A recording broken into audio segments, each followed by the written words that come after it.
Welcome to The Third Story. I'm Leo Sidran. Today's conversation features keyboard player, arranger, composer, producer, Rob Mounsey. Rob has been on the scene since the mid-'70s. After he graduated from Berklee College of Music, he tooled around Boston for a couple of years playing in local bands and finally had an opportunity to move to New York. And when he arrived, he was very quickly placed in the center of an incredibly healthy and thriving studio scene that he jumped right into. He tells the story of how he became an in-demand session player and arranger, orchestral arranger, when he moved here. And that story I'll leave to him. But I would like to just preface the conversation with a few of my own personal comments upon reflection. One of them is you get the sense of just how intuitively and naturally talented Rob was as a young guy. He was really turned on to music composition when his sister came home from college and brought the materials for her music appreciation class with her. And he talks about loving the way the musical scores that she brought home looked. He liked the music, but he also liked the way they looked. And that kind of opens up a thread that you see throughout our conversation about how he sees music as visual. He loves the idea of coloristic music. He was very turned on by paint pot orchestration. And a number of times in the conversation, he talks about visualizing music. He says when you're mixing a record and you're looking at your audio monitors, you can kind of see a picture.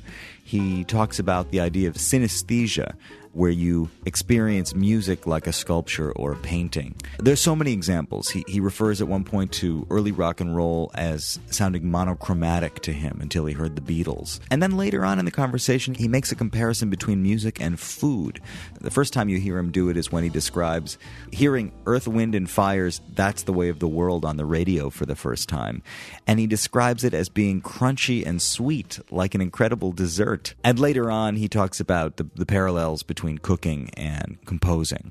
All of that is just a window into his mind and his process and his sensitivity to other people and to the world around him. He says at one point something I just love. He says, if you're going to do music, it involves the whole being. It involves you cerebrally, but it also involves you physically and emotionally. He was not from a musical family. He sort of came to this himself and he found it automatically. He was kind of drawn to it. And you feel that natural curiosity in his whole approach. A couple of wonderful anecdotes that he tells. One in particular about recording Steely Dan's Gaucho, which I'll let you experience in the moment. And then the other thing that we get to towards the end of the conversation that is definitely worth waiting for is his ongoing relationship with Zen Buddhism and how that has had an impact over the long run in his approach and his point of view. I really enjoyed talking to Rob. It was a conversation that behaved on a one immediate plane as the story of his life and his experience, but on further reflection, listening to it again, it was pretty deep. Before we get started with the conversation, I want to play a little excerpt from Rob's song, Yellow Taxicab. That was on his Back in the Pool album that was released in 1995. And the project was not listed under his own name. It was listed under the name Flying Monkey Orchestra. And it features a number of notable musicians, including Michael Brecker, Will Lee, Jeff Mironoff, Steve Kahn, Lou Soloff, and a number of others. And speaking of Will Lee, I would just like to mention that Rob is an old friend of Will's, and he makes reference to the conversation that I had with Will Lee in episode 1 of The Third Story. So when he talks about Will, that's who he's talking about. And he also at one point mentions Matt Pearson, who was also featured in an earlier episode of The Third Story. Without further ado, here is Yellow Taxicab.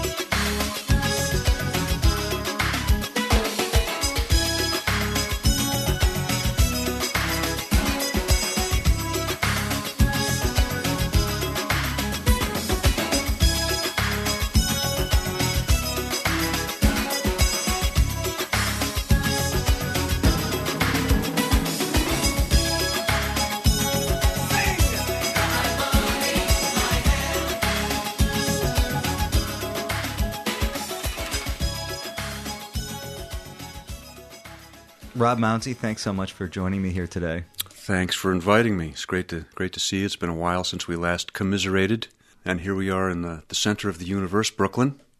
All great people eventually end up. You have to.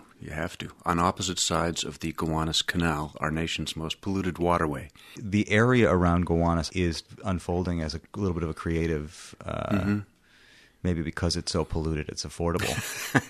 Yeah, well, they're building up that neighborhood. This is the epicenter of the new kind of hipster. You've been around long enough to have seen a few different kinds of hipsters. Yeah, I've probably seen some generations of hipsters. I moved to Brooklyn 5 years ago, and I think I owned a ukulele at the time, so they let me in. I didn't have the right hats, but I think I had a ukulele somewhere, so I was allowed in. Glockenspiel? No. It's got some nice samples. Nice glockenspiel samples. I'm sure you got a number of those, too. The fact that you mention this kind of musical hipster style of ukulele and glockenspiel kind of reveals one of the fundamental questions I have about you, which is that you, it seems like, have had one toe in pop music for a long time and another kind of in jazz. You've also straddled the fence as a player and also as an arranger and a composer. Without putting words in your mouth, I hope you feel comfortable with that. Yeah, I guess so. I guess I've been kind of all over the place, and I used to like to quote Alan Watts on that subject. He said, I don't want a career, I want a careen. And that's kind of what I've had. I don't think I've ever been much of a planner or, some kind of ambitious, obsessive thinker who planned what he was going to do. I kind of, I've been fortunate. I kind of did what came by and had fun with it. I really started out as a kid wanting to be a very serious concert composer and write for the orchestra and be Stravinsky, and that's really what I wanted to do from the time I was 11 or so till I got old enough to start being fascinated by the Beatles and Stevie Wonder and all kinds of pop music, R&B music, jazz. Joined a record club and got Bitches Brew in the mail. That was an amazing moment. Used to get Monk records and John Coltrane from a record company where you'd get LPs in the mail. Where did you grow up? I never know how to answer that because we moved around a lot. I was born outside of Cleveland. We moved away when I was 2. I grew up mostly in Seattle, Washington. Then we moved from there when I was 11, and I lived in 2 different towns in Ohio, Findlay, Ohio, and Granville, Ohio. My parents are Midwesterners. My mom's from Michigan. My dad was from Indiana. So I'm not quite sure where I'm from. I had an older sister who was 8 years older. When I was about 10, she was in college, and she had a music appreciation class in college. She was not a musician. There's no music in my family, actually. I'm kind of envious of you and Will and Matt Pearson, the guys we were talking about. Your parents have been musicians, and there's music, and there's none in my family. It was an odd direction to take. Anyway, my sister came home with some little miniature green orchestra scores, and I inherited them. They had a class where they would listen to big classical pieces and learn to more or less follow along in the score, which is kind of, I think, a very enriching thing for non-musicians to do. Absolutely. And get a little deeper understanding about what the great classical and romantic composers were trying to do. So I inherited the scores, and I started learning to read music from those tiny scores. Kind of teaching yourself how to read music by watching and listening. Yeah, and we had a little electric organ in the house, a little one-manual electric organ. And I would kind of play the parts. I'd read through the Mozart Jupiter Symphony. I'd play the violin parts, and then I'd play the viola part, learn to read alto clef, and play the cello part, learn to read bass clef, and I'd just go through line by line by line by line and say, okay, I get it. Woodwinds at the top, strings at the bottom. And so it was like your own mini orchestration course. Yeah, except there was no one there to teach me anything. And fortunately, there was nobody around to say, oh, that's too hard. You have to go to a conservatory to learn that stuff. Don't kid yourself. There was nobody to say that. So I was looking at it and saying, I think I could do this. This is pretty cool. The instruments have all these different colors, and they play in these different registers, and I think I could figure this out. And part of the fascination was I loved the way that the scores looked. It was partly about the sound of the music, but it was also about just the way it looked. And I thought, I think I can figure out how to do this. I got some big score paper. I sent away for some textbooks, like Pistons Harmony and Rimsky-Korsakov Orchestration, Principles of Orchestration in 2 volumes with examples, and it's pretty bizarre. I mean, it was a bizarre thing for an 11-year-old kid to be into. Had you taken any music classes before that? Did you play an instrument? I was kind of a mediocre clarinetist. I think I'd started in the 4th grade, so it was just around that time. And I was playing this little electric organ. And I'm sure that my parents looked at me in complete bafflement as I started to make these marks on this enormous score paper. I'm sure they had to ask themselves, is he actually doing it, or is he just fooling around and making dots? And what was the answer? I was doing it. It wasn't very good, but I was a kid. I was learning. And it was your composition, or was it copying? Yeah, no, they were my compositions. And I started sending away to the state music organizations and winning awards and stuff, so they realized I was doing it. And that stuff was, was pretty bad. But still, I don't know, I look back at some of that, and it was very imaginative. There's a juvenilia kind of unfettered imagination going on, And it's... This past year, I had a great experience. I was commissioned to write a concert piece by a wonderful brass group in San Francisco, the Bay Brass, which is members of the Philharmonic there and some other orchestras. And I wrote a 6-minute concert piece for them, which was just premiered. It was really exciting. After spending decades doing all kinds of pop music, and to go back to that and to struggle mightily to figure out what I wanted to do and how I was going to do it. It was great. That was a great adventure. So you kind of ended up stumbling into pop music, although it wasn't necessarily pop music that opened the door for you originally. Right. So what was that early music that you were listening to as you were discovering how to write and compose? When you inherited those scores from your sister, then what did you start listening to? Well, she was a fanatic for the Beethoven symphonies, and I was a kid. She was a strange kind of music nerd. She wasn't a musician, but I would come downstairs from my bedroom. I'd see her lying in the dark. She'd turn off all the lights, and there was a little Magnavox stereo that folded up into a little suitcase, and she had LPs, and she'd listen, especially to the 9th or the 5th or the 7th, in the dark, lying on the floor, and she'd kind of crank it up a little bit. And it was, there's just a feeling of almost religious awe when you hear the beginning of the 5th, or you hear, the second movement of the 7th. It's just sublime. It made a real impression. It was, I said, wow, this is really something. It's obviously had a profound emotional meaning for her. So that was the beginning of it. And I was always very attracted to sort of paint pot orchestration like Rimsky-Korsakov and Ravel, the Ravel famous orchestration of pictures at an exhibition, but also Daphnis and Chloe and Debussy's La Mer, and stuff that was very, very coloristic and kind of fantastical. One of the scores I had was the Berlioz Fantastic Symphony, which is like an acid trip, like 19th century acid trip. It's intense.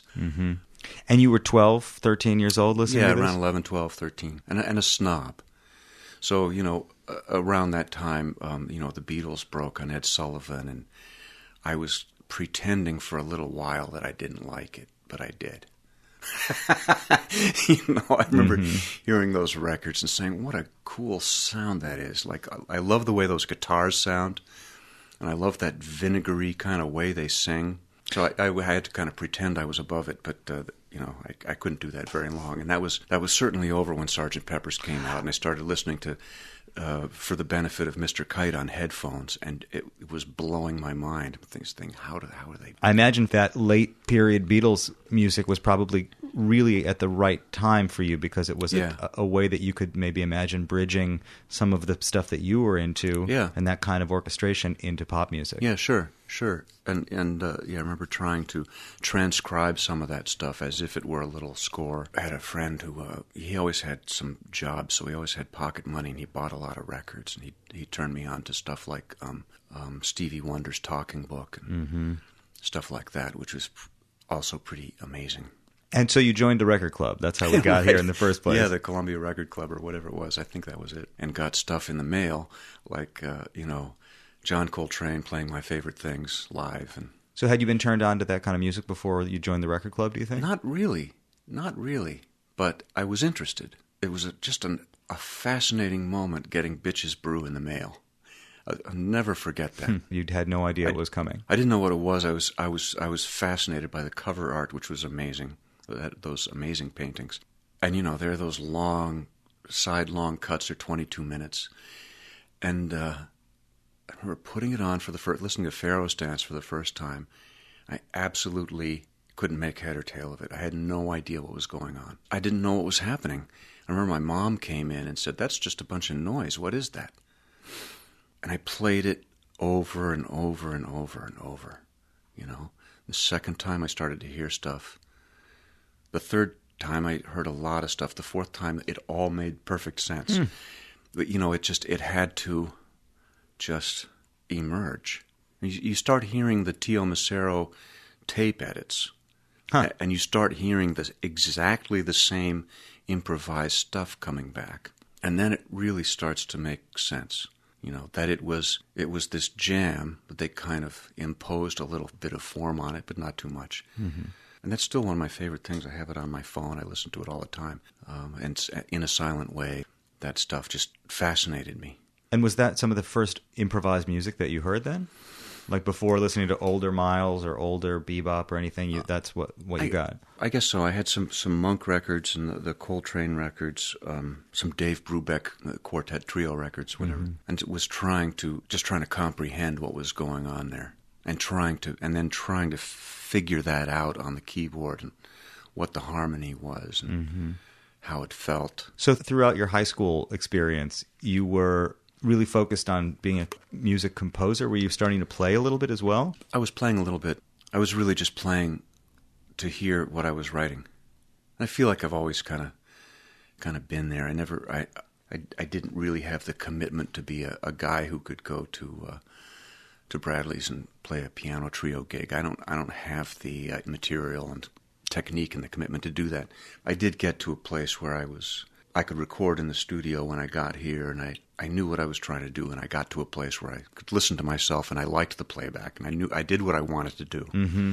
And for me, a big part of that we're skipping ahead now, but a big part of that when I came to New York was learning to listen to rhythmic pocket learning to focus on it very close, in a really precise way. I want to talk to you more about that, but before we do, I know that eventually you went to Berkeley, although I read that before you left for college, you had already started to do some pretty serious compositional work. I was awarded a big BMI prize when I was 17, and I came to New York for the first time. It's the BMI Student Composers Award. It's been going on for a long time. How did that come about? I just sent them a big piece. I heard about the contest, sent in this big score. It was my magnum opus at the time was a big 5-movement thing. And I just recovered the score recently. I found it. It's called Ilium, New York is divided into 3 parts. It's based on some episodes from Kurt Vonnegut novels. I was 17, and they flew me here. I was awarded this prize. There were 17 winners. It's open to anybody up to the age of 35 in the Western Hemisphere. So it was fairly prestigious.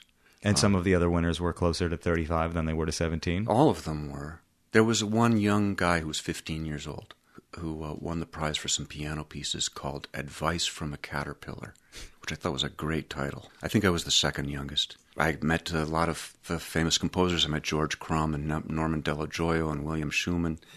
That was pretty exciting, except by that time I already was less interested in a kind of serious music scene and more interested in pop music and jazz and other stuff that they may not have approved of if they had known. What was your impression of New York? Did you have any idea that you might want to move here eventually, or? No, not at the time. I was scared to death. Where'd you stay? I stayed at the Roosevelt Hotel in Midtown. I still remember that. Mm-hmm. And just absolutely terrified of the whole scene. But it was exciting. I didn't know I would end up in New York for quite a while after that. So after you received that award, you went back to Ohio, and had you already set your sights on a particular college experience, conservatory, music school? What were you thinking? I heard about Berkeley in Boston from a friend of mine who was also a musician, and applied to a number of places, but Berkeley just seemed to be the place somehow. So I, committed early and went out there, and it really was a good experience. It was a great place at the time. It's a great place now. I imagine at the time it didn't have the same. Well, I mean, it was newer. It didn't have the same reputation. What was the scene like at Berkeley when you went there? I think it's the same now. There were really a lot of foreign students, a lot of American students, but a lot of foreign students as well. Yeah, and that was great. It's a place like that is a place where the students learn a lot from each other. They learn a lot from their teachers, but they learn a lot from each other too. It was really a great place. I didn't always appreciate it as much as I should have, I think. But in what sense?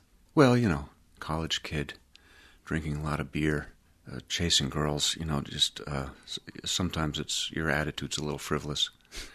You don't quite appreciate the importance of stuff. I think in retrospect, for example, as an arranger and composer, for me, counterpoint is really central. It's really a lost art. People don't really grasp the principles of it, and you really need it if you're really going to do that stuff. If stuff is contrapuntally strong, it's got strong bones. And if it doesn't, it's a big, formless mess sometimes. And you felt like you didn't appreciate that at the time that was being... Well, those classes tend to be a little pedantic and a little overly formal. You have classes where the assignment is to write a choral motet in a 16th century style, and, the young kids seem to... they'll generally think, what does this have to do with me? And what were you thinking in general? Were you thinking about like what a career might look like after this, or what you hoped to have happen after school, or were you just at this point just pursuing your love? Or it was terrifying because I didn't know if it was going to pan out or not. After I had been there for a year and a half or so, I realized I could kind of work my way through. I had a lot of local gigs playing with bands or behind singers or in bars. I worked as a copyist for $1 a page. I sort of did whatever came up. Mm-hmm. And I realized I could live in my little studio apartment and kind of survive. I didn't have to ask my parents for money. I took a semester off to go on the road with the Tommy Dorsey Band. Uh-huh. I was on a bus with that band for about a month. I was on it for 2 weeks. I gave my 2 weeks notice. I couldn't take it. Really? I just couldn't take it. And how did you get the gig? Did they come to Berkeley looking for people? I don't quite remember now. I think my buddy Tim Sessions, who's a trombonist, may have mentioned it to me. I don't remember. Students talk. Yeah. You can get on this thing. It's and I ended up doing some arranging and stuff for the band, but I quit. I couldn't live on that bus. It was just... The leader of the band was 75 years old. And everybody else was about 21, 22. Mm-hmm. Except for a couple of guys in the reed section, they were 45. We're kind of looking at those guys like they were wonderful players. And I thought, man, I don't know. This is not... I don't see myself doing this in 20 years. So you got off the bus, and what'd you do for the semester? Got off the bus, finished the last semester, uh-huh. Graduated. I'm not sure that graduating was important. I wanted to make my parents happy. And this is 1970? Around 75. And I don't remember how it happened. I was playing around Boston. I didn't have any particular plans. I was getting by. I was about 23. And I started playing in a band with a local singer there by the name of Ralph Graham, who was a very kind of theatrical R&B singer who wrote his own material and had a band. There were times when there were 3 keyboard players in the band. There was some friends of mine playing piano and these different keyboards. They had somebody gotten a hold of 2 mellotrons. Sometimes we had 2 mellotrons on stage. Whoa. Playing string parts. So this is way before the days of synthesizers. Samples and even synthesizers that could do that. What a horrible instrument that was. It's so funny. I romanticize it so much, and everybody I have ever talked to who really had to deal with it. Oh, it was a nightmare. So I used to play Mellotron and ARP Odyssey. Neither one of them belonged to me.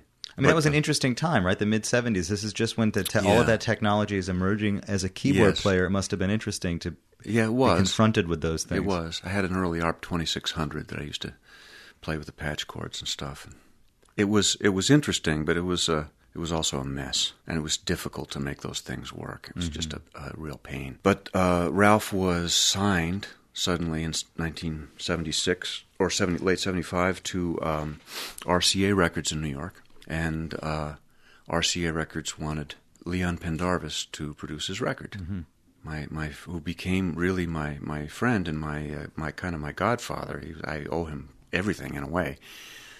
He came up to Worcester, Massachusetts, where we were playing in this terrible place, and one of those places with sawdust on the floor. It was really stale beer and urine smelling all the time, and one of those joints. He came to hear Ralph and the band, and he told Ralph, "I'd like to produce your record. Come down to New York, we'll do it. Don't bring your band. We'll use New York guys." He said, "If you want, you can bring that kid on the end." And that was me. I was over there with the Mellotron and the ARP Odyssey. To this day, I don't know why he picked me out. You never asked him? Not really. I don't think I did. He felt like he saw something, I guess. So it was one of those pivotal moments. Was there something that you were doing in the band that was noteworthy? I don't know. I don't even remember. Were the parts arranged? Was it an improvised arrangement, or was it... Well, they were more or less worked out, yeah. And, on the Mellotron, you'd try to play some string chords, but if they were sustained, you had to remember to keep raising one finger or another so that the little tape head could snake back up the tape so it didn't run out. I forget what you'd get, like 3-4 seconds of... And it would get to the end... It got kind of choke as it got to the end of the tape. It wasn't a loop. It was a. The only strip. way that it would return is if you lift it. You have to lift your finger. It can't loop itself. You have to. Right. There's no loop. They're strips of tape that hang down in the back of the instrument. It's just a kludgy, ridiculous contraption. And it's some kind of spring makes the thing snap back up to the top so you can play the note again. Yeah. So he said, I don't know what he saw. I kept put on my Birkenstocks and get on the Amtrak and come down to RCA Studios on West 44th. Great room that no longer exists. Worked with him making that record. He ended up giving me some arrangements to do, did string arrangements and all kinds of stuff and played. And that's where I first met Will and Steve Gadd and George Young. The Breckers were both on it, and they were all already on this wonderful scene in New York. And you were sort of delivered into the epicenter of this great session scene. Yeah, which was thrilling, really. I was doing it, and I was doing okay. And Pendarvis used to laugh at me. They see this skinny little white kid with glasses, like skinny little, shy, little nerdy white guy, sits down and plays this nasty, kind of greasy, funky shit on the roads and stuff, which I was really into. I still am. But so that's the part that I haven't heard you talk about yet, but I'm curious about. I mean, obviously you were turned on by serious music and composition and arranging. But where did you become funky? When did that happen? I don't know.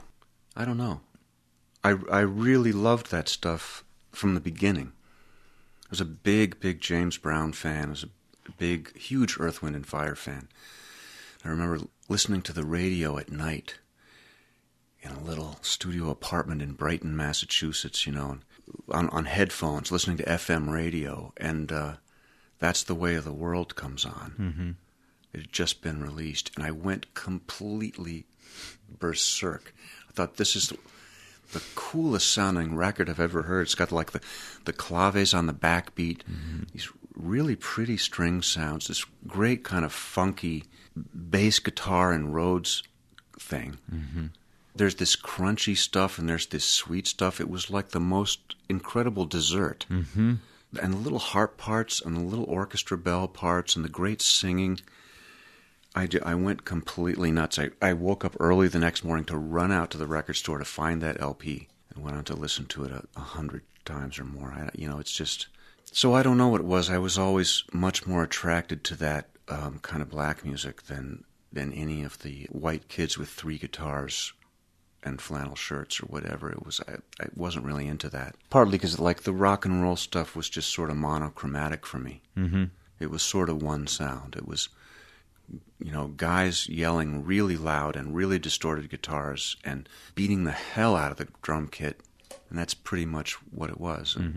But the Beatles weren't really like that, which is why, some rock and rollers weren't into the Beatles. They said they're not about rock and roll, which they kind of weren't. That's true. Yeah. The Beatles come up so often in these conversations, Yeah. and I think it must be because they covered so much ground. Yeah. And they appealed in so many different ways to so many different people. Yeah, as they said, it was a good little band from Liverpool. And later on, I heard so many people say, how can we do that again? Who's going to be the next Beatles? How can we be the next Beatles? How's that going to happen again? And it's not going to happen again. It happened once that way. Mm-hmm. Other stuff happens. Other stuff will happen. Yeah. Yeah. I was in Bruce Lundvall's office with him years ago. He's a wonderful, wonderful guy. He played me something. He said, I want to play you something. There's this girl singer. We're getting really nice buzz. And he played me Nora Jones singing Cold, Cold Heart. Mm-hmm. I thought, wow, that's really great. I mean, she's doing this country song, but she's doing it in this kind of bluesy way. It's very spare. It's all about the bass and these open piano chords. And she sounds great. And I thought, wow, Bruce, that's really great. Good luck with it. Next thing you know, it's 12 million units. And then everybody's saying, how can we do that again? How can we be the next Nora Jones? How can we hit like Nora did? And the answer is, that happened once. Yeah. Even Nora couldn't quite do it again the same way. Well, you can't. I mean, you can't do it the same way. A moment in time is a moment in time. That was a magic moment. Everybody was ready to hear that. People were ready to hear that. That's right. Yeah. I moved to New York right after that, the success of that record, and spent a little time at Blue Note and trying to see if I could make something happen for myself. Yeah. And they were bending a little under the weight of the pressure of that success. They were as a songwriter or an artist or as a producer? Producer-songwriter. Yeah. That's kind of what was my angle. And I mean, I came close to at least I was they were aware of me, and that was great. It was the last time anybody was that aware of me. But I doubt that, but what I realized was, how that record had been so successful for a label that really wasn't accustomed to success like that. Yeah. And one of the most challenging things that could have happened to a label like Blue Note was to have to deal with that level of success. How do they cope with it and capitalize on it if they can? But how? What do they do? Yeah, it's tough. Well, anyway, we got distracted because this is really an interesting period. Obviously, I talked to Will Lee about it a little bit as well, but that mid-'70s New York session scene. Yeah, that was wonderful. My old friend Bill Eaton, William Eaton, sent out a great email about it. He said, we're all blue whales in shallow water. He said, we were part of this scene where we would do 15 sessions a week and see a pool of 200, 300 people routinely. Mm-hmm. And everybody's talking to everybody else about what's happening. And when a record was finished, there were record stores. And you'd see it, you would just walk down the street and see it. Or cabs would drive by and you'd hear it coming out of the radio. That was an amazing time. So Bill Eaton had a session a few years ago with an orchestra. He's a wonderful arranger and songwriter and singer and all this stuff. And they had a piece for a 60-second commercial or something, and they did it. It worked great. Everyone loved it, and then nobody would leave. He said you practically had to let the dogs out to chase everybody out of the studio because everyone's having so much fun hanging out and just being together again the way that we used to all the time. Mm-hmm. I used to see Will all the time. I barely see him. I have to struggle to see him. Well, and I think a lot of times, even if you're on a record with somebody today, it's an overdub maybe, or you're not all in the same room. Right. I should talk to our mutual friend Steve Kahn as well, but I know he told me a story once about arriving in New York and going to the Vanguard on a Monday night, and then the next morning being taken to a jingle session or something, and it's all the cats that were in the Vanguard. Yeah. You came, and very quickly, it sounds like you sort of were welcomed into the scene. Yeah, I was fortunate, I guess. I came here at the end of '76 and started working a lot in '77. And what were those early sessions like? What kind of projects were you working on then? I worked a lot with Nick Ashford and Valerie Simpson. I worked a lot with Ashford and Simpson on a lot of their productions. They started hiring me to do a lot of orchestra arrangements. And I was very young. I was 24, 25 years old. And were you one of the few guys that could do it? Is that why you think it hit so fast? I don't know. Me. I mean, I know you were. I know you were great questions. Yeah, these are great questions. But I don't. It's funny. Like you're asking me stuff, and I don't have the answer. I don't know why it happened the way it happened. There were a few. I guess they just liked the charts. I did stuff for them on their own records and on with Diana Ross and with Gladys Knight was one of my favorites. That was just great fun, and they're just they're the greatest people. Nick's not with us anymore. Really love both of them. They're great people. There were a lot of black musicians that came up from North Carolina. There's a whole group of them in Pendarvis, and Bill Eaton and Ralph. Ralph was from here originally, but Ralph and his partners Bill Eaton and Bill Salter with Antesia Music, the guys that did Where's the Love, and just the two of us. And those guys became friends of mine, and from there I also started doing some TV commercials.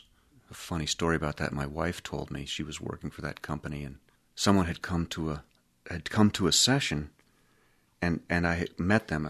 You just get booked, you get a call, and you just show up. So someone from the company had come over and had gone back to the office and said, "You know that Mounsey guy we keep booking? He's white." That's sort of a nice compliment. I thought, I thought that was kind of cool. But I was playing with a lot of the black guys, and I was sometimes the token white guy. But I loved that stuff, and I must have been doing it okay. I kept getting called. So even then, right when you got here, some of the calls were to play greasy piano, and some of them were to do arrangements and charts. Yeah, and I was a good sight reader, so sometimes it was a lot about sight reading, which I always found to be fun, and sometimes not so easy, but fun. Mm-hmm. And then I, through my buddy Elliot Shiner, got to know the Steely Dan guys and started working on that stuff, that was a major milestone. I didn't really understand at the time how iconic those projects were going to be. Were you a fan of the records that they were doing before you worked with them? It's embarrassing to admit I didn't know their records that well till the Asia album, which is a fantastic record, and that was right before I got to know them and got involved with them. But I did listen to Asia all the time, and Tom Scott's horn arrangements, and all the great playing, and songs like Home at Last, which is one of my all-time favorites. That was right before I got involved with them. So, you've heard all the stories. You'll hear. You should talk to Steve Kahn. He'll give you a lot of those, too. Particularly, was it Gaucho, the project that you brought Gaucho, yeah. Gaucho, and then Nightfly, Donald's solo record after that. Well, I have to ask you a little bit about it, because even if the stories are infamous, it's still great to get your perspective on it. Yeah, I've told them so much. I feel like I've overdone it, but the famous story is the making of the track Gaucho. There's a band, I think it was a 6-piece band. We worked continuously from about 12 noon to 12 midnight. I was playing piano. I think I was playing piano, and Victor Feldman was there playing electric piano. Steve Kahn, Anthony Jackson, and Jeff Porcaro, the late, great Jeff Porcaro. Most of that piano part was elaborately written out by Donald. Most of it, not all of it. There was a little room to add some little deedles. And and we played 10 or 12 takes that we got to the point where we thought we had done many takes that were just perfect. Like everyone really learned it. Jeff was amazing to play with. He was almost inhumanly accurate. He was like a machine. And he made it easy to really lock up. We thought we had all these perfect takes, but kept looking in the booth, and Donald and Walter looked like they just bit a couple of lemons. Like they have this kind of sour expressions, and they looked unhappy. And finally, it's toward midnight, and they're still not happy, and we have no idea why. Nobody has any idea why. And they come out in the room and they say, "Well, thanks everybody. We know what the song's supposed to sound like. We're just going to throw it out. It's not going to work for us." And they left. They went home. And Victor Feldman was in town with his wife from L.A. He was staying at a hotel, and he left. He went back to the hotel. And the rest of us stayed, and Gary Katz stayed. And we were so depressed and angry because we thought we were doing it just great. People were lying down on the floor, and the control room was just so bummed out that we didn't get it. And we decided to stay. Steve tells the story, too. I think Steve feels that he was really instrumental in persuading people to stay, which I don't doubt. I don't remember that, but that sounds right. So I think it was 4 of us that went back in, Steve and Anthony and Jeff and myself. And we played 7 more complete takes to a click. All of this is to a click. So including the first 10 takes? Yes. Since noon. Same tempo. 16 hours ago. Same tempo. Click has not moved. It's feeling fantastic. We love the thing. I mean, it's an amazing song with this long verse that never repeats, you know. We do 7 more complete takes to a click. To us, they all sound perfect still. And we finally, it's 4 a.m. Jeff Porcaro has to go to the airport, get on a plane, and go to a Toto concert in Oklahoma City. I just happen to remember this detail, you know. And we all go home. We could just crash. We're exhausted, right? Several days later, we get calls. Donald and Walter say, "Hey, we really want to thank you guys for staying. We think there might be something here we can use." Okay? So, okay. after that, they have maybe 17, 18 takes. I don't know how many. And are they more or less, to your ears, to our ears, pretty identical. Same kind of take? We wouldn't be able to tell the takes apart. And I saw Gary Katz not long ago at Huey McCracken's memorial. See, this is when we see each other, when somebody dies on us. It's sad, but they cut the 2-inch tape. This is all, 2-inch multi-track, 24-track. They made maybe 20 edits among all of these takes. Then here's the kicker. They erase everything but the drums. It was just to get a drum take. All of that was just to get a drum take, all of it. And the rest of us came back and redid our stuff. I think Walter Becker replaced Anthony's bass part. Steve came back and did his stuff over. And I came back and I played piano for 5 hours, piecing together piano take. And I did electric piano for another 3 hours. There's not that much electric piano. And then some of that stuff is Donald. Those little funky tenor parts that they got sued for, that's Donald. But the body of the song is me. So that's the story that I usually tell about how exhausting that process could be. And I people say, "Oh, they're going way too far," and that doesn't make any sense. But on the other hand, you listen to that record today, and it's phenomenal. I mean, it stands up so beautifully, and to me, they don't sound dated, and they're old. They're pretty old. They're 35, 40 years old, and they don't sound dated to me. They sound modern. Well, they sound like something that nobody else does, I guess. Fagen and Steely Dan, I think, really have the ability to generate a fanaticism among music fans and musicians that is also kind of unparalleled. And I find myself, when I have people in to talk, realizing that a lot of them, without even thinking about it ahead of time, have Steely Dan stories. And I really don't mean to turn this into Steely Dan Geek Fest.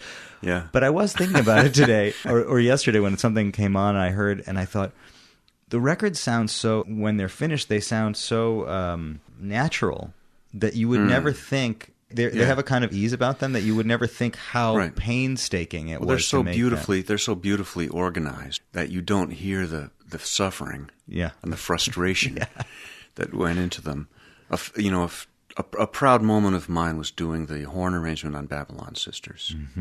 With 2 bass clarinets playing in fifths. That's George Marge and Wally Kane. We ran it down, and Donald was out in the room with me, following in the score, listening to the thing, and the track came to an end. He turned around, he looked back into the booth where Gary was, and he shrugged his shoulders, and he said, "It's perfect," which was really kind of a nice moment because, you rarely heard that from them. And then briefly, let's talk about Nightfly, because that was and then we can abandon all geekery. Okay. But the Nightfly was a little bit of a different kind of project because it was Fagen's solo record. Yeah. But equally like Gaucho, an iconic record that really stands the test of time. And so how was that process different from working on a Steely Dan record? I don't think for me it was very different. It was very, very similar. I remember doing IGY with him and doing the horn arrangement. I remember going to his apartment because he wanted to sing me a bunch of stuff. And that the main melodic part of that.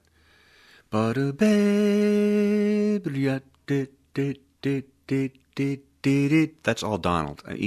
He sang all that stuff to me, note for note. So he'd have certain very strong ideas, which were great and really unusual for them just to be playing the 5 of the chord just as short quarter notes.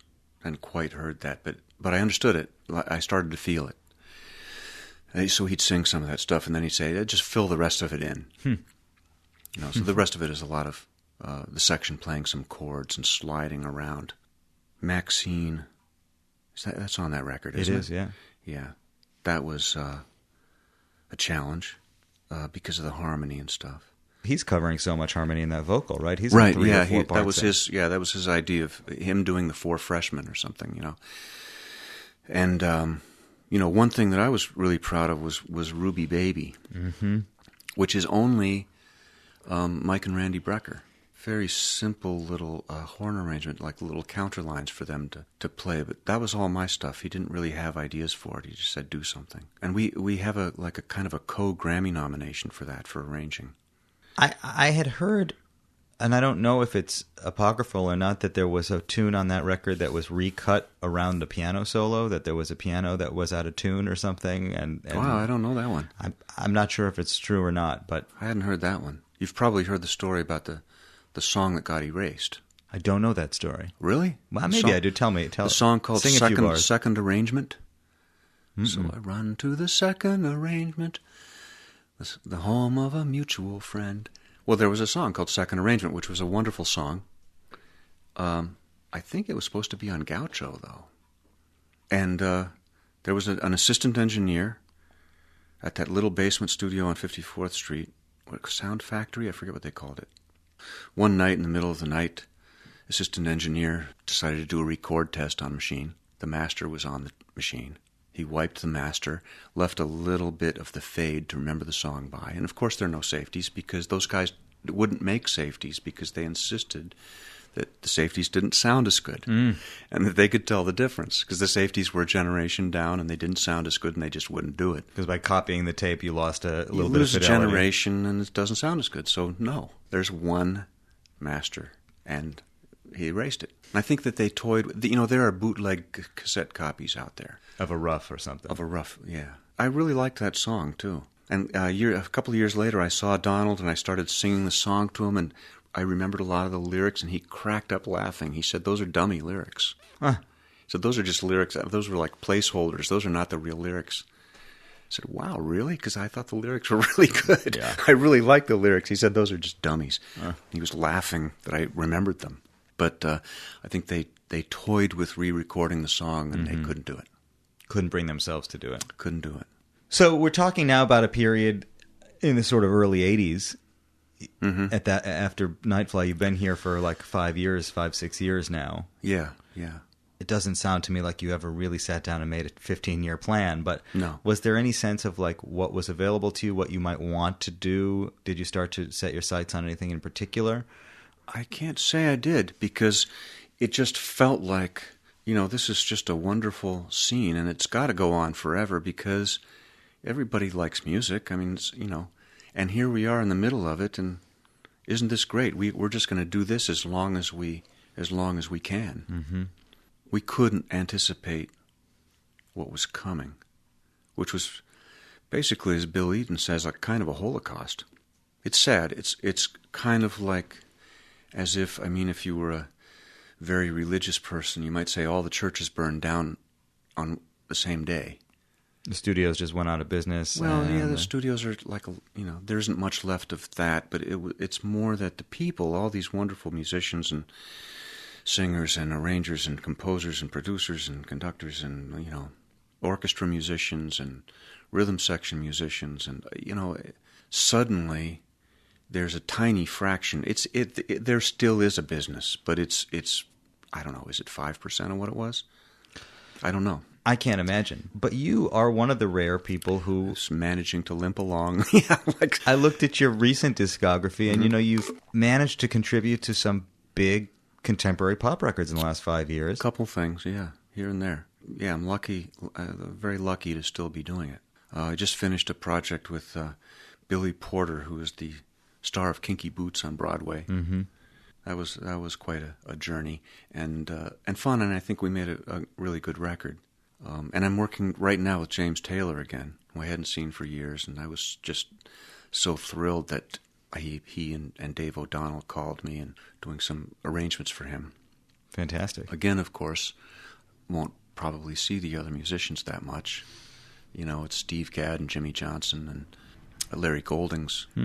But it's real music, and he's the real thing, and he's a fantastic guy. So how do you approach now when you're called to do a really pop arrangement, like a Rihanna arrangement or something? Do you approach it the same way you always have? Do you want to familiarize yourself with kind of what's happening today before you jump into that pool, or not necessarily?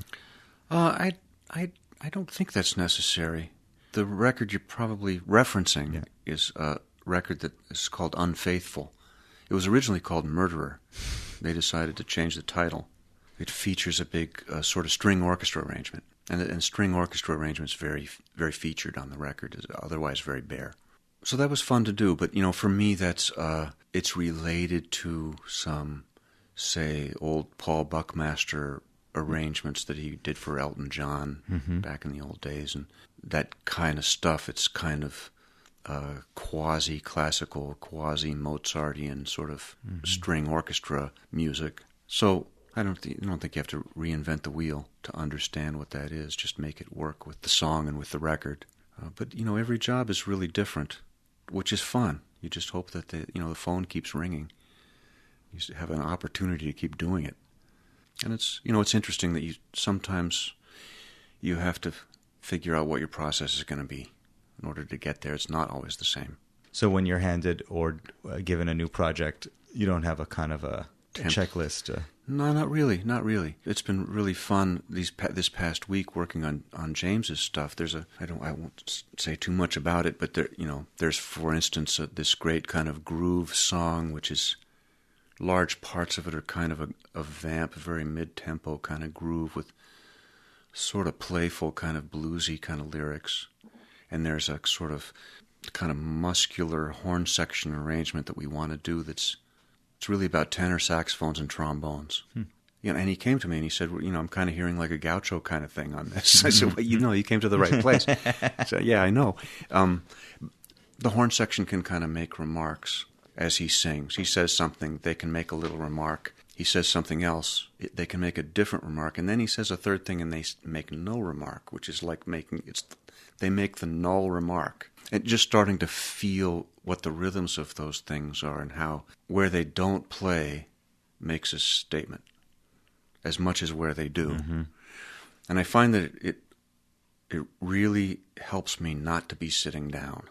Like if I stand up and walk around and I pretend I've got a tenor saxophone in my hands while I'm just kind of grooving to the track, stuff starts to happen and feel right, That's one of the wonderful things about music, and I'm sure you know exactly what I'm talking about. If you're going to do music, it kind of involves the whole human being. It involves you cerebrally, but it also involves you physically, and it involves you emotionally.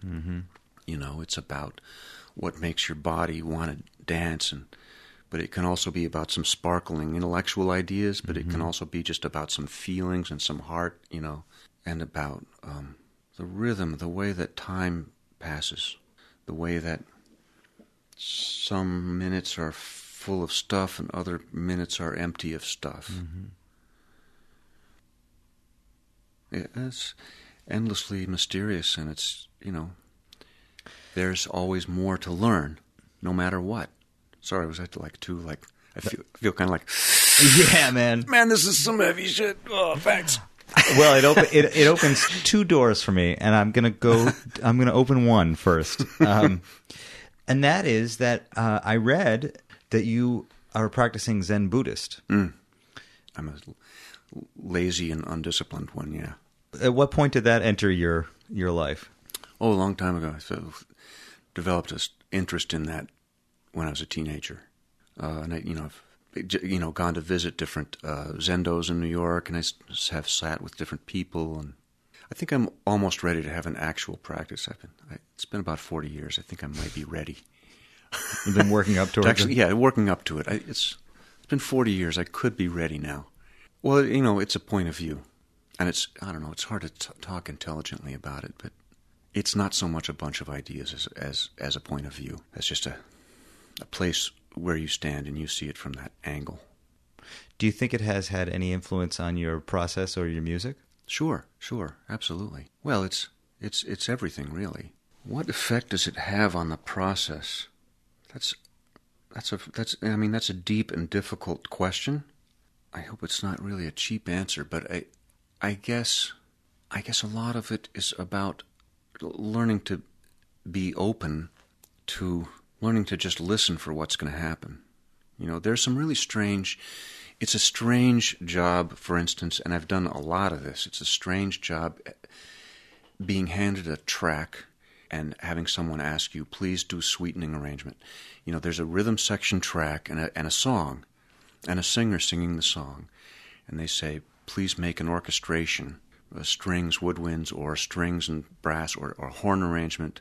And I've really done a lot of that in my life. And that's a very interesting and strange job, because you want to live with it before you really rush in thinking, I could do this here, I could do that there, or this is, the obvious choice is to, like, a horn section go blap, blap, like, da-da-da, ba-da-da, they can, or violins play high here in unison, and the, violas and cellos can play in unison a counterline in the mid-register, and, that might be the right thing, but also, if you just listen to it 5 or 6 times, you actually really start to hear stuff coming out as if it's there, and it isn't there. If you really listen into the track, you think you hear instruments that aren't there, and those might be the right ones to put there. They very likely are. So that's a strange job. That's a strange part of it. Well, that was the sense that I was getting hearing you talk about these horn arrangements for the James Taylor song, because what you're saying is you really are actually so inside the song. I mean, First of all, you crawl into the song. Right. And so much so that the horns have meaning and provide commentary, not just musical commentary, but a kind of secondary commentary to the lyric. Yes. And you also crawl into the skin of a saxophone player as you're doing it. Yeah. And imagine being that guy. And that feeling of blowing into that instrument. And how would it feel to be standing and doing it on stage for an audience? And I'm glad you mentioned the lyrics, because in this kind of thing, it's also about what the actual lyrics are and what they mean. And so, without being too obvious, they can't. The arrangement can kind of bounce off the lyrics. You want to be doing the right thing harmonically. You want to be doing the right thing rhythmically. Mm-hmm. You want to be doing the right thing melodically. And sometimes they can contribute bits of melody that aren't necessarily really related to the song. They lay nice on the instrument. One influence on me writing this kind of stuff was Tom Scott doing that stuff for Joni Mitchell on Court and Spark and on Asia. He did that stuff. And he is a tenor player, so he's going to write that stuff a certain way from playing the instrument. When I hear the stuff that he does, I definitely feel that really strongly. He's not only writing it, he's playing some of those parts. So I tried to really feel inside of how he's playing it. Do you think it's helpful to know a little bit about the mechanics of the instrument? Yeah, of course. And I wish I played more instruments. I don't play any brass instruments. I should start. Have you talked, over the years, is the kind of thing that you ask, how does this feel to play? Is this easy to play? Sure. Does this lay right? Yeah, and there's a lot of studying how they play, and of course stealing from other great arrangers. Mm-hmm. Stealing from the best. If you're going to steal from the best. Absolutely. Well, you kind of do. Everybody kind of does. I mean, I write the kind of string arrangements that I write because of George Colandrelli. I did a record with Eddie Daniels long ago, way back, doing just some string arrangements for his kind of a jazz record, clarinet jazz record. Imagine doing that now. Like anybody would pay for that. Being on a session with Colandrelli, who I didn't really know, and hearing one of his charts and just, big light bulb went off. I said, that's what it's supposed to be like. Because it's very, he had a beautiful way of writing very melodically for the strings, which makes them feel good. Like they see that part, and you've made notes for them that make them sound good and make them know that they sound good. Mm-hmm. Suddenly everybody's happy. And I've done all these Pops orchestra arrangements for Idina Menzel in the last 3-4 years, where I really needed that stuff, because you have you have 3 hours of rehearsal. You fly into St. Louis or something, where there's some wonderful orchestra. They've got 3 hours to read the whole book. Mm-hmm. You hit at 8 o'clock. They get into the first chart and they start smiling. If they're reading stuff that makes sense, it makes them sound good, it makes her sound good, it's juicy enough to give them nice stuff to do, Mm-hmm. but it's not so complicated it takes too much rehearsal because there's no time. It's in that nice middle place. And you're thinking in those terms when you're putting these charts together Yeah, and these very arrangements much, together. very much so. If it were an arrangement that you were doing for a record, maybe you would have approached it a little bit differently, but knowing you've got to Maybe. take this out on the road and... Maybe. Those orchestras are great. I mean, they're used to reading. For the Pops concerts, they do some pretty awful stuff sometimes. I mean, they have to confront stuff that's just terrible. You know, people that don't really know what they're doing are putting music in front of them, and it's endless whole notes, and they're like a big keyboard up there playing chords. It's stupid, and of course they're looking at each other saying, "Why are we here? Why do we have to do this?" Just put one guy with a sampler playing chords. You know, that's not what it's. You know, and of course I always loved the orchestra. I want to give them good stuff to do. And really have it make sense that they're there. You know, in spite of the fact that this wonderful, powerful, dramatic singer's in front of them, and she's going to get the lion's share of the attention, but they should have great stuff to do behind her. Mm-hmm. Those have really been fun. That's a really different world. And we're going to start doing some more now, I guess. It's a little bit of a haunting thing that you say it's like all the churches burned down in one day. But what do you see as the sort of reality of being in this business today, and what do you see as the, like, not only for you and your generation, but for the, you know, next generations of people who are getting involved today? Like, what do you see as the, I don't know, as the feeling today? I wish I had a good answer for that. I got to spend a little time with Quincy Jones a couple of years ago, and I see him every so often. He's an amazing guy. And he said to me, "How do you think young people get started today?" And I said, "I have no idea. I know how I started, but it doesn't apply." I was on the Today Show a couple of days ago with David Spinoza, who's kind of more or less a contemporary of mine. He's like a couple of years older, and he said, "I don't know either. I don't know how young people get started. It's not anything like what it was when we started. Yeah, we can tell you stories about how we started, and they're all irrelevant. It's a historical curiosity, at this point. I mean, if I were starting out now, I would probably try to be a songwriter and own the songs. And that was one thing I wanted to do more of, and sort of never managed to get there. I could still try. I just don't. It would be great to have a great, big, beautiful ASCAP catalog to live on, but it's not there. And somehow it just didn't. That stuff didn't pan out. Did you try it? Off and on, yeah. And I had a few things. I had some songs here and there. Karen Carpenter recorded a song of mine on that last album. One of the first things I did with Phil Ramone, 1978, the record that Karen did just before she died. She was just the greatest person. We all really liked her a lot. And I was 24 years old and had written this song, which is kind of, I don't know what it was. It was a little nouveau James Taylor or something or other. And she recorded the song. But I've had very few of those. A couple. And maybe that's what I would encourage young people to do. At least you have some real estate. If you can manage to somehow license that stuff, get other people to do it, get it into a movie or a TV show, that seems to still be a place where you can manage to monetize it, as they would say. As ever, luck is going to be a big factor. Some lucky stuff happens and some stuff doesn't happen that you want to happen, but they say you have to be standing at the table to roll a 7. One other question I had goes back to the first story that you told about inheriting those scores from your sister, and understanding that there must have been something in you that was also very visual. Yes. And then when you talked about the James Taylor stuff and started to explain how when you think about arrangement, you think about it with your whole person and your whole body. Yeah. Both of those are ways of saying you can feel music in ways that don't involve your ears necessarily, or only your ears. Very much so. I mean, before I was doing music as a kid, I thought I wanted to be a visual artist. I wanted to be a painter. I love to draw. And part of what, as I said, really attracted me about that kind of paint pot kind of orchestra music, real coloristic music, is very visual. You close your eyes and you listen to Rimsky-Korsakov and stuff, and you see all these yellow sparkles and fireworks, and listen to La Mer. There are all these incredible colors. So it was always very, very visual to me. And I'm sure you know what I'm talking about if you're mixing a record or something and you're looking at your two monitors. Mm-hmm. You see a picture.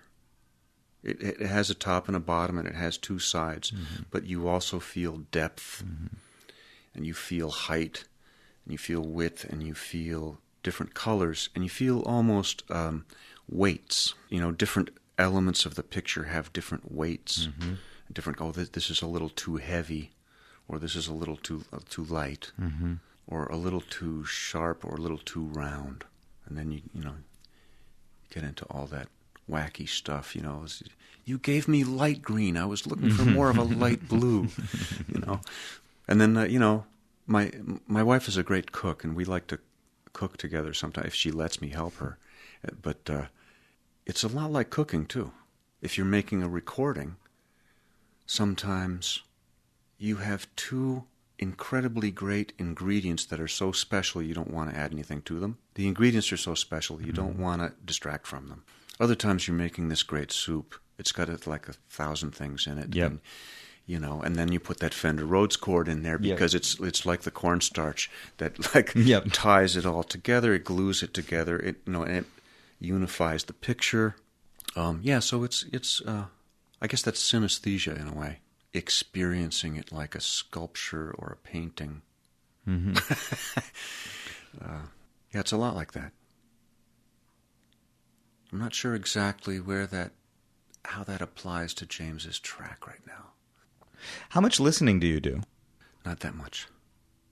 And I tend to really like to listen to stuff that's remote from anything that I do.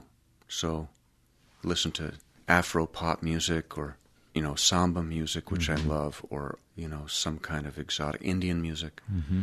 or Beethoven.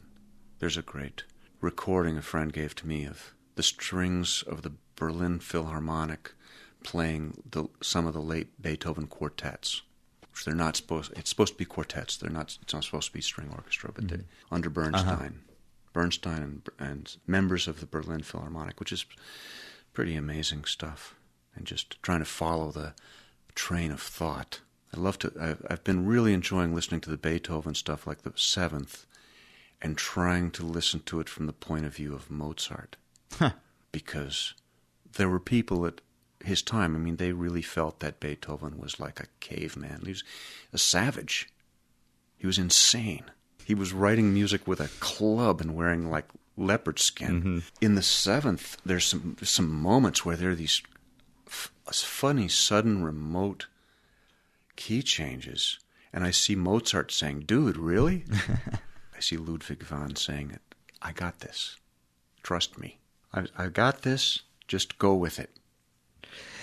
Over and over again, I hear the importance of putting yourself in someone else's shoes, or seeing things from a different point of view. How is this going to feel? What does this sound like to somebody else, somebody who's related to this in a different way? Yeah, I guess that's important because it's especially important, and I see people all the time getting in trouble, for example, mixing a pop record, mm-hmm.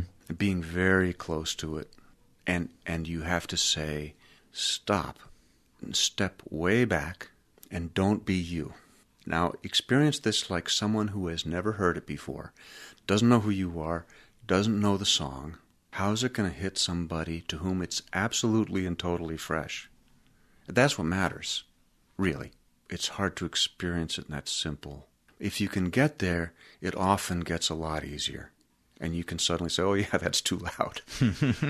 What's the important thing? Well, the important thing is the singer singing the song and maybe this rhythmic thing, mm-hmm. or maybe it's a guitar, or maybe it's a piano. But that's a really good point.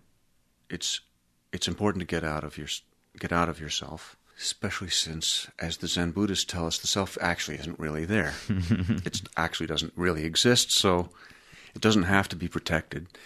And, you're better letting things flow in and out freely because the things that you think are in the way actually don't exist anyway.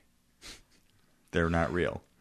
Not really. Well, they are real, but they're only real as ideas. They're not actually real. What's that thing we call a breeze when we walk down the street? Now I'm going to get weird on you. Okay, let's hear it. Well, when I walked down 8th Street here, it was a nice, pleasant spring day, and I feel a little breeze. Oh, this is really nice. And we have this nice word, breeze, with 3 E's in it and a Z. That's a great word. But what does it actually stand for? It's a pattern of energy. Where are the edges of that breeze? Where did the breeze start? Where does it end? How big was it? It's only a pattern of energy. You don't know what its boundaries are. Well, the same thing's true of you and me. We think we know what the edges are. There aren't any edges, actually. The edges are only ideas. We're doing music, Mm-hmm. Music is kind of communication. You have an inner state, mm-hmm. and you make that, and you kind of share your inner state with me. And I say, wow, that's great. Of course, when it gets to me, it's a little bit different because my nervous system's different from yours, and it's not really the same, but we're sharing the state. We're sharing a kind of pattern of energy. Mm-hmm. Found a great quote on the internet from John Ruskin, 19th century British writer, philosopher, said, "A man wrapped up in himself makes a very small parcel." So that's a great quote. So, gotta take the wrapping off and just let stuff flow. And when you're talking about, going into other people's points of view, I think you're kind of talking about that. And the technique is kind of secondary. It allows you to maybe help. I mean, once you've put yourself in somebody else's shoes, you have all this technique that makes it available to make a statement or tell a story or help to reinforce that story that's being told that this other person is telling. I'm not that much like my friend Will, who he's a born performer. He's very extroverted about that, and he just loves to be up there doing that. That's his thing. It isn't. I'm not driven to do that myself. I don't really mind being in the background. Yeah. And being part of this support system for other people that want to stand at the front of the stage. I'm probably more comfortable not being in the front. Mm-hmm. I enjoy performing, but if I didn't perform again, I probably wouldn't miss it that much. Being kind of a naturally introverted person, it's a comfortable thing to be bringing out the things that other people want to say, or finding ways to contribute to it. Like that horn arrangement on James's track. It's not going to be the completely expected thing. That would be a little dull. It's going to add something. It's going to add some interesting little flavor of something. Mm-hmm. And from his point of view, it really can be great to take something you've been working on intensively and just hand it off to somebody you trust. Say, this person has some good taste and some good ideas and some musicality. And say, you just take this away, take this off my table. Mm-hmm. You listen to it and react to it your way. Absolutely. Yeah. I think as we've all become, I'm of a generation where most of the work that I do, if I want to, I can have 100% control over. I can program it and I can arrange it if I choose to, and mm-hmm. I can produce it, I can mix it, yeah. I can play it. Yeah. I absolutely suffer from what you talk about, being right. too close to my projects and right. and losing track of the big picture. Right. And a few wonderful times in my childhood and throughout my life that I was privileged to watch some of the greats work, to be in a mm-hmm. session watching Tommy LaPuma work, or yeah. you realize that there has to be somebody who's bigger than all of those choices, mm-hmm. who can see the big picture, yeah. who's above yeah. being so married to any choice, anything. Yeah. And I think right. in part one of the things that happened is that as the business changed and the technology changed, we're either all responsible for more, or we reach into that part of ourselves that wants to control more. Sure. And so there's less of that sort of collaborating and separating into the categories of, well, listen, I'm not going to really worry about microphone choice here because we've got an mm-hmm. engineer that I trust. And yeah. I'm not going to necessarily worry about the horn arrangement because right. I've already made my choice, and I've got a great arranger who's going to do that. And yeah. it contributes to something much potentially richer and bigger than right. than what only one, even the most brilliant person, if they're working alone. Right. And they lose perspective. Well, I've got a setup very much like yours. I'm looking at it, and it's very similar, and I'm sure we end up doing a lot of the same stuff. Do some demo for a TV commercial or something. I can really pretty much do everything. Sure. There's the picture, even there's the film, and you hear all the sounds and this, and it's easier and it's faster, and it's probably quite presentable in the end. It's way cheaper. I can't ask my friends to come and do stuff and not pay them. I'm not going to ask my friends to come over and say, "Will you do this for free?" I won't do it. Yeah. I'm going to pay them something that's not insulting. Yes. Even though it might not be much, and they'll probably do it. Yeah. Because we're friends, and we all do that stuff. Yeah. Then you get that sort of airless, claustrophobic quality where it's all you. And please, somebody get me out of my own head here. Somebody contribute something. Mm-hmm. One of my favorite moments in that's like that is if I'm producing a record, even if I've had lots of other musicians, and if I'm producing it, I'm probably arranging it, and I'm very close to all the details, and then I can hand it off to somebody like Elliot Shiner or Lawrence Manchester or Jay Newland, one of those guys. They're all good. They're all great mixers. Say, please take this and make it sound good your way. And it comes back, and it's really much fresher for me. Mm-hmm. It really sounds different. And Elliot will tell me, it's mostly about just getting the basic levels of the faders right.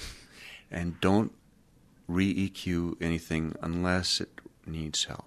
If it's well recorded, it really doesn't need much help. And it's about getting the basic fader levels really good. And then it's like almost there. Mm-hmm. And chances are I've gotten all messed up somewhere along the way, like something is really not, why is the bass so soft? Mm-hmm. Why can't I hear why is the foot so loud or something? Yeah. So, yeah, we all need to air our heads out and let other people in. Especially, with good people that you trust. Well, maybe that's what's different today, is that there are so many music students and so many people that are emerging and want to do this. It was, like you said, it was a kind of a small thing. I mean, yes, you would see 200 people in the space of a week, but there weren't that many rhythm sections that were doing this. And there weren't that many people that really were professional musicians, I don't think. Well, I don't know. The ones that there was a lot of work for them. And I think the bench was relatively deep in New York. I heard people say, there were great rhythm section players in L.A., but the bench was less deep. Mm-hmm. At any time in New York, you could hire 4 or 5 rhythm sections. They'd all be really good. Yeah. We all miss it. Well, you're still here, man. I'm glad you're still here. Thanks. I'm still trying with whatever's left and doing what I can, I'm glad you are, and I'm glad you made the smart choice and came to Brooklyn. Yeah, it's the bomb. But don't tell everybody. Okay. Try to keep it somewhat. Right.